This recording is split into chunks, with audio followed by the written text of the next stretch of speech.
So, all right, cool. All right, well, here, it's that time. First guest, April Wright. Here she is. Let's welcome April. You're live on Totally Driven Radio. Hi. How's it going? How are you? Good. I'm good. I'm also calling from LA. You're in LA too. Look at all you LA people. I know. All the action is out here, I guess. I don't know. Absolutely. I was going to say, when you're, especially you, I mean, you're making documentaries and you're doing the thing. I guess that is the best place to be, isn't it? Mhm. And the weather's nicer most of the year. We can have drive-in season year-round. Yeah, we can have drive-ins open all year. Yeah. Nice. So I got to say, when this was approached to me, I was like, all right, documentary, which I love documentaries. So, and then when I was checking out the website, I'm like, ooh, this is cool. I can get into this.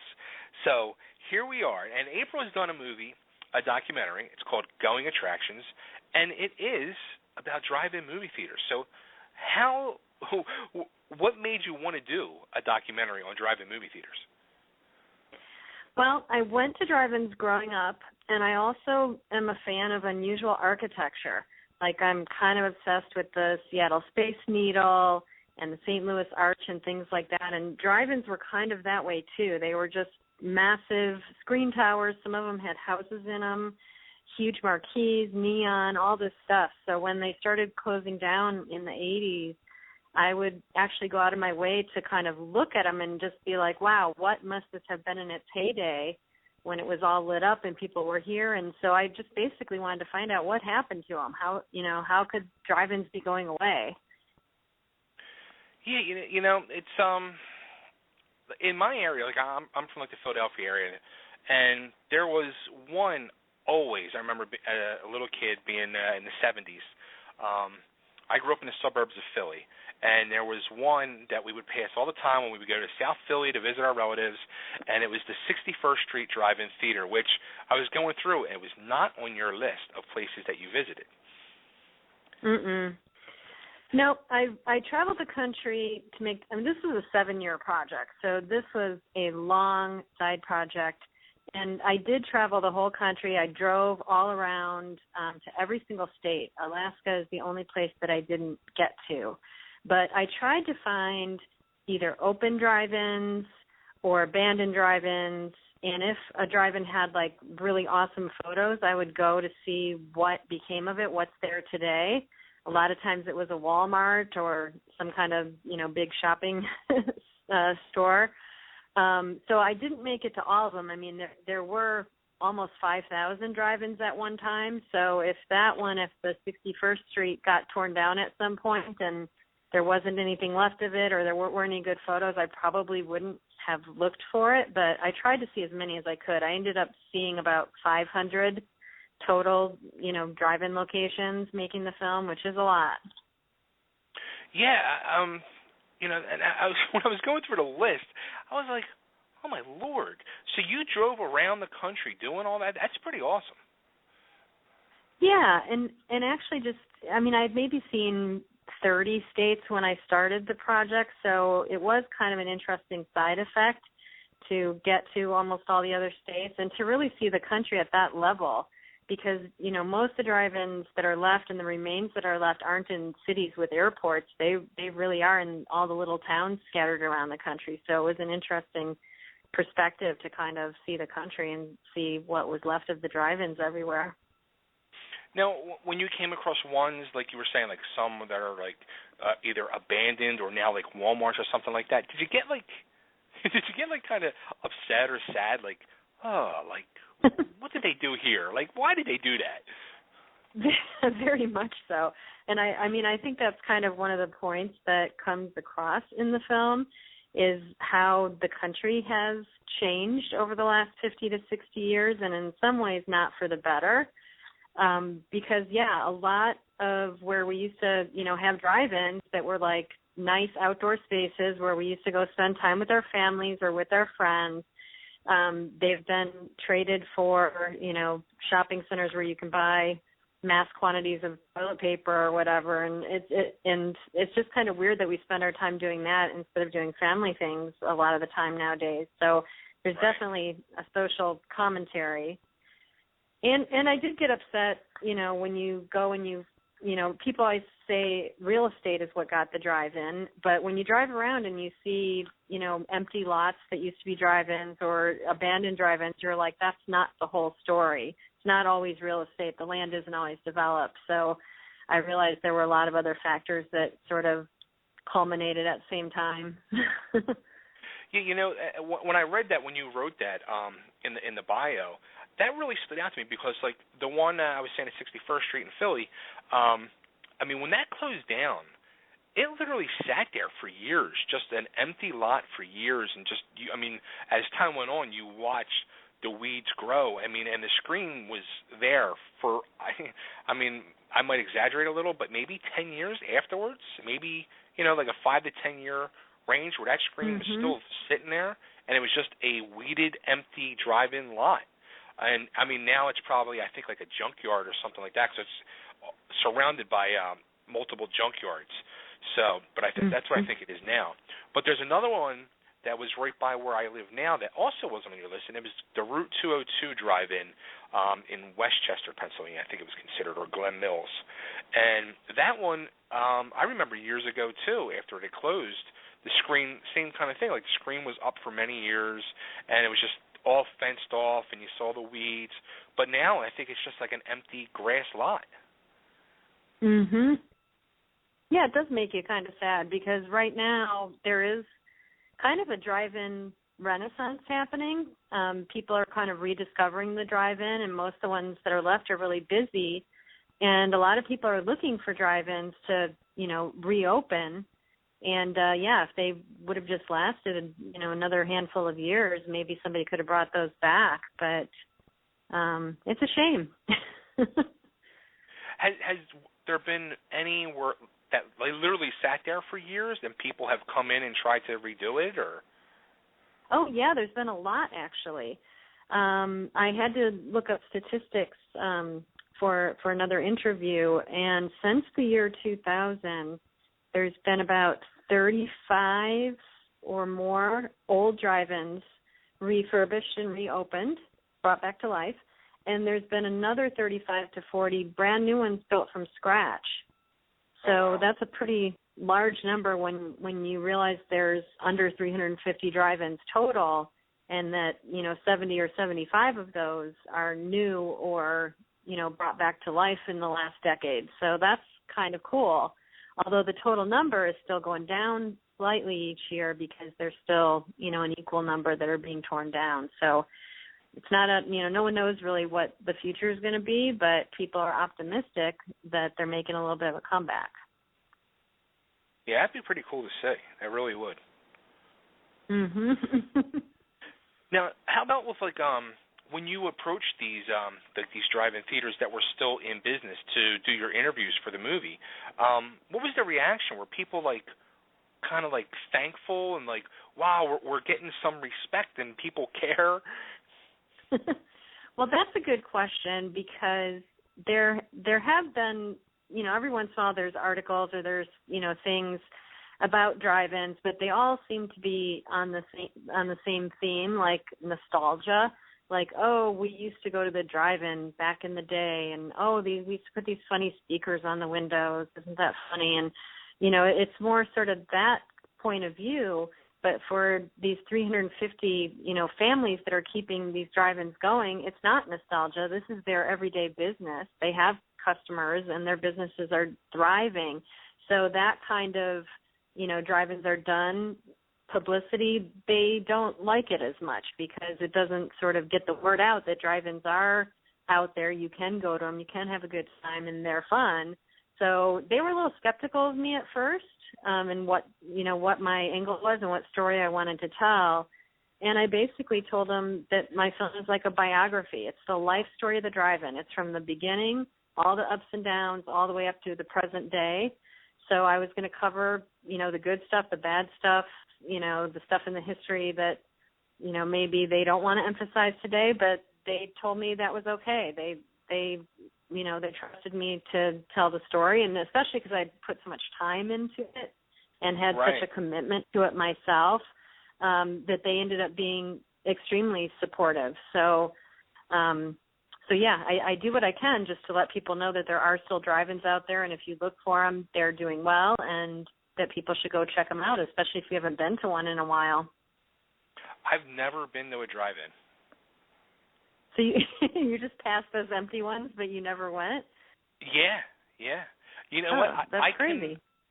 I remember being a little kid and going past there when it was still open, and I think it was like Grease or Saturday Night Fever was playing on it. I mean, I remember that. I mean, and that was what, like 78 or so. But yeah. I never went to a drive-in theater. And as a matter of fact, there's one in New Jersey, in southern New Jersey, and my wife has said a few times, we should go. Yeah, that one's in it's called Adelphi, and it's in Vineland, New Jersey. Yes. And that is one of the ones that was closed for a long time and got brought back to life. So that's one that was reopened. And it's cool. It's a really nice drive-in.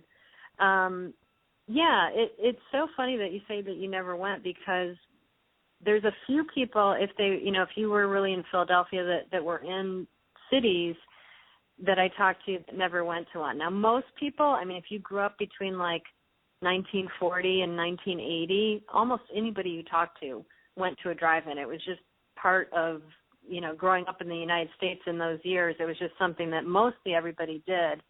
Right. But now that, there's so few, you start running into more and more people who say they've never been to one. It's definitely an experience you should have, and that's what it really is. It's not about seeing the movie. It's about this whole experience where you can talk to the people you're with, you're outside, you're under the stars, you're watching a film, you're eating. It's like, all sensory experience and kind of making a memory. Even if the film is horrible, it doesn't matter. You can have a great time at the drive-in. It's funny, too, because as of late, I've fell in love with this movie theater, which is actually right by where the old 202 movie theater was, where they've reconverted it into, like, this palace where they have a bar, they have a restaurant in there, they have recliners, and it's like now I'm like going to the movies every week because of this.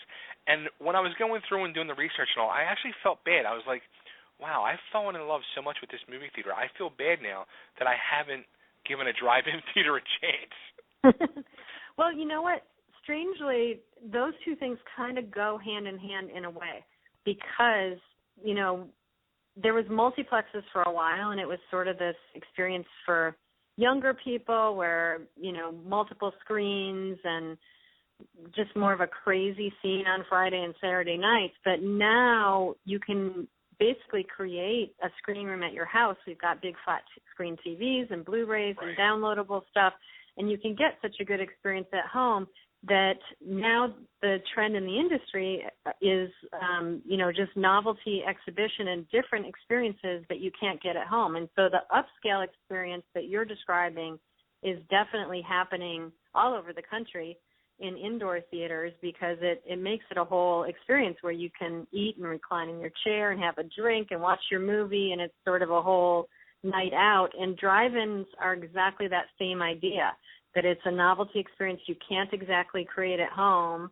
And, same thing, you can drink and eat and hang out with people and experience the drive-in. It's a night out as well. So they kind of both are getting popular because of that same reason. So if you like those kinds of theaters and that kind of experience, you may also like, the outdoor experience of going, on a nice night, go to the drive-in, try that out. Yeah, I'm definitely on it. Especially if you have kids, it's especially a good environment for kids. Now, I just got messaged by my co-host, Nick. He's just like, I can't believe you've never been to a drive-in. Now, I know when I presented this to Nick, he said, oh, absolutely. He said, I used to work in a drive-in when I was a kid. Am I correct, Nick?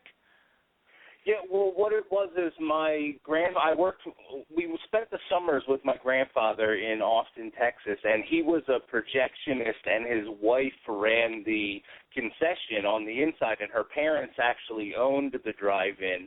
And what me and my brother would do is we would do car runs. We'd get people their popcorn, and they'd tip us, and we'd just make a little bit of, extra money. But I remember seeing Crocodile Dundee.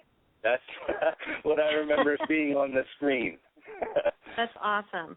Austin had a bunch of drive-ins. Do you remember the name of theirs by chance? You know what? I don't. It was a really long time ago. Yeah. Yeah, they had a bunch of them down there. There's a couple I show in the film that got sort of demolished in the 80s. They don't have any physically built drive-ins, but they do have what do they call it? The Blue Starlight Urban Drive-In. They have one kind of set up in, I believe it's like in a parking lot. I haven't been there to see it in person, but they are trying to bring back that idea. A lot of places are doing things like that where they've lost their drive-ins. They're trying to do things with like blow-up screens or just walk-in outdoor screenings. That kind of stuff is really popular because people are missing their drive-ins and they want to create that same kind of experience. We've got a couple of those in LA too. Yeah, I noticed that out here in Phoenix, there's a lot of, they're not there is a drive-in out here that is still active, and we actually go to, not regularly, but we've been there a couple of times. The Glendale 9? The Glendale Drive-In, yeah. And we do pro wrestling there on the weekend mornings, actually. Yeah, that's a huge one. That's one of with 9 screens, that's one of the biggest ones left in the country right now. That one was built later in the 70s as a multiplex. Pretty much all the drive-ins that got built later in the 70s, which was almost at the end of the big run, they got built as multi-screens because that's what they were doing with indoors too. So that's kind of cool. There's a lot of those still left around. Wow. Yeah, during the weekend afternoons as well, they do like a big swap meet. So I think they do a good job just like making sure that they can diversify or bring whatever money and people in they can. So yeah. Cool. Now, was there any like that like really moved you, like you went and saw and you were just like, wow, like it really just touched your heart? There's a lot of really great ones. Any drive-in that's still going today is a good drive-in because the people that own it are working hard to keep them going and keep it alive. But I'm partial to the ones that try to maintain some of their authenticity. So if they've still got their original tower, if they've still got some speakers, if they've still got a retro snack bar, those are pretty cool. And there's a lot of those left around the country. One that I really, really liked was in Tulsa, Oklahoma, and it was a huge wood screen, 2-sided screen, so one movie on one side, another movie on the other side. And it was all wood, and it was 9 stories high, so it was the size of a 9-story building, just humongous. And I got to go inside the tower and see all the wood inside it, and it had been standing since the 40s. And it's where Francis Ford Coppola had shot The Outsiders. So it had a little bit of history there, too, yeah. So that was one of my favorites. And a couple of years ago, I guess in 2010, it actually caught on fire, just kind of a random spark at the top of the tower, and it burnt it to the ground in like 30 minutes. And I show this in the movie because as sad as it was, it ended up being kind of an uplifting story because the community wanted their drive-in so badly that they rallied and all this support came in, all this money came in, and they were able to rebuild it and reopen it less than 2 years later in 2012. So that one's called the Admiral Twin, and if you're on Route 66 passing through Tulsa, you will see it. Wow.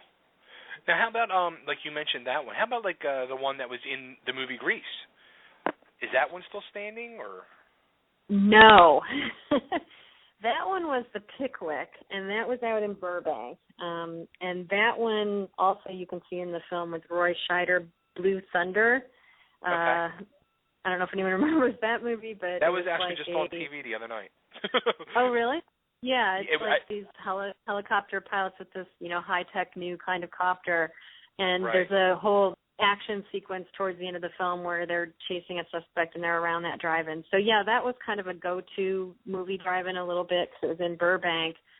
But that one it's a shopping thing. It's a grocery store and like a a taco drive-through place or something. So, yeah, that one's gone. And a lot of, celebrities told me they used to go to that one growing up. Like, I talked to Ron Howard once, and he said that was one that he used to go to and that he used to sneak into. Oh, that's funny. Yep. Wow. That's cool, though. That is really cool.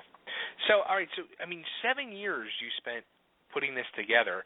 When it was all said and done and it was completed, was it relief or that true proud moment? That's a great question. I don't know. I still have kind of mixed feelings about it because it's one of those things where when you work on a project that long, you kind of wish you could go back to the beginning and you would do some things differently because, you're learning all the way along. So some of it I'm like, I wish I could have done this. I wish I could have done that. But most people watching the movie don't see that. I mean, that's just how I feel about it because I was so close to material and have worked on it for so long.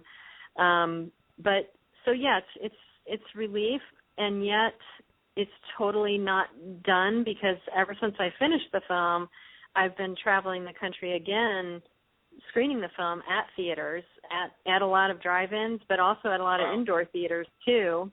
Oh, cool. And yeah, and showing the film. So I've just been booking it a lot, and this year we've been getting invited to some festivals, and it's out on VOD now. If you have cable TV on demand or iTunes or pretty much any streaming service, you can get it right now. Yeah, it's on Google Play, it's on iTunes, it's all over the place. So I've been doing a lot of traveling with it and visiting drive-ins that I missed while making the film, but now I'm getting to see more of them as I'm showing the film. So I'm still living it. I'm still very much in drive-in world pretty much every day. So I don't know. After making this film, it's probably always going to be a little bit of part of my life is just sort of being a little bit of a drive-in expert, which was kind of a side effect of making the film that I didn't expect. But I definitely know I could talk to you all day about drive-ins. Now, was this the first movie you have made? It's the first documentary. I wrote and directed a film that was really indie that went to some festivals and is out now, and I wrote and produced a horror film called Killer Yacht Party that Troma released. They're the ones who did Toxic Avenger and that kind of thing. So that one, the one that Troma released was actually the first film I made, and then I started working on the drive-in, and then I made another feature film in like 3 or 4 shorts while I was finishing this one. So this was kind of the overarching project while I did a bunch of other things in between. How about anything else in the works? Any other horror documentaries? Or? Yeah, actually, another horror-y thing that I wrote is supposed to be shot later this year. And we're also working on a TV version of the drive-in and kind of a, reality show of the people that are keeping drive-ins going today. And I'm also starting to shoot another one similar to this, but about the single-screen indoor movie palaces, the big ornate theaters that there used to be in every big city. Right. So working on a lot of things. Nice. Keeping in the movie, I like that. That's cool because a lot of them theaters have been converted to other things beside movie theaters now, whether it's actual theaters now or Mhm. Yep. Yeah. And as I've been traveling to shoot that, I mean, it's different than how I was saying the drive-in movie to capture all that. I had to go little town to little town to little town. The indoor movie palaces is actually easier because most of the time the big places were in city centers, and most major cities sort of have a theater row where they either, still are if they've been restored or where they used to be. So I've been kind of, just trying to hit up as many major cities and get as many of them on film as I can. So it's different and interesting. So, and do you drive around, and you said you drive all around the country doing this? Yeah, I have been. When I made the drive-in film, I took multiple road trips, and I literally took a month at a time, more than once, traveling and shooting the film. This one, for the indoor movie theaters, since mostly they're in big cities, I've just been sort of catching cities that I'm flying into or where I'm doing appearances for the drive-in film. I'll try to get what I can in the area. So I'm still traveling. I was going to say, like, how many miles do you have in your car? Because that sounds like a lot of driving. Oh, yeah. Well, yeah, when I was making Going Attractions, the drive-in documentary, I mean, tens of thousands of miles, yeah, because I drove for, months straight many times. I probably, if you drove for 3 or 4 months straight, how many miles would that be? That's how many I did for the film, a lot. Wow. All right, where can we get the movie? You said it's on demand, but how about physical copies of it? Yeah, so the whole title of it is called Going Attractions: The Definitive Story of the American Drive-In Movie. And, so cable TV, pretty much all cable networks, if you go on the on-demand, you can order it up. It's like $4.99. It's on iTunes, it's on Vudu, it's on Sony Network, PlayStation, Google Play. And then physical DVDs, they're going to be on BarnesandNoble.com and Amazon.com starting September 5th. And you'll also be able to get them directly off our website very soon. It's just www.goingattractions.com. Or if you want one now, you can just shoot me an email, info@goingattractions.com, and I can actually send you one in advance of the release. Awesome. Very good. Well, congratulations on all this. This sounds very interesting. I can't wait to watch it. I'm going to be watching on demand now very soon. Thank you so much. Yeah, it was a lot of fun to make, and I mean, they're so much part of Americana, and such an important part of our history. It's good that they're coming back, and it's good to try to get people to look at that history and kind of appreciate, some of the things that maybe we're losing a little bit as a country, but that we should think about. Yeah, and now you're leading the way for it, so you're the one raising the flag and keeping it going. Trying to help get the word, yeah. Well, the people running the drive-ins are raising the flag, but I'm trying to just help get the word out. Awesome. All right, so April, thanks so much. It's been a lot of fun. Good luck with everything, and I can't wait to watch it. I'll let you know when I do. Okay, sounds good. Thanks. This was fun. Thank you. Have a good night. Okay, bye. Bye. All right, everybody, there she goes, April Wright from the movie Going Attractions. That's awesome. That's on demand. It's weird, man, because you're older than me and have never been to a drive-in. Like, I'm still a little perplexed. I'll give you the quick reason. Sean's on hold, so Sean, just give me two seconds so I can explain. The reason I never went to a drive-in is because, not to be a bummer, but my father died, when I was very, very young. And after my father died, my mom stopped driving. She was literally scared to drive. So my mother's parents ended up moving in with us, and they were at that point like in their 70s. And at night, my grandfather was the one that drove. He couldn't see in the dark. Right. So there was no going to a drive-in movie theater.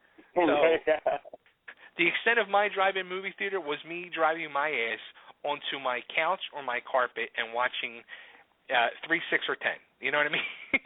Yeah. So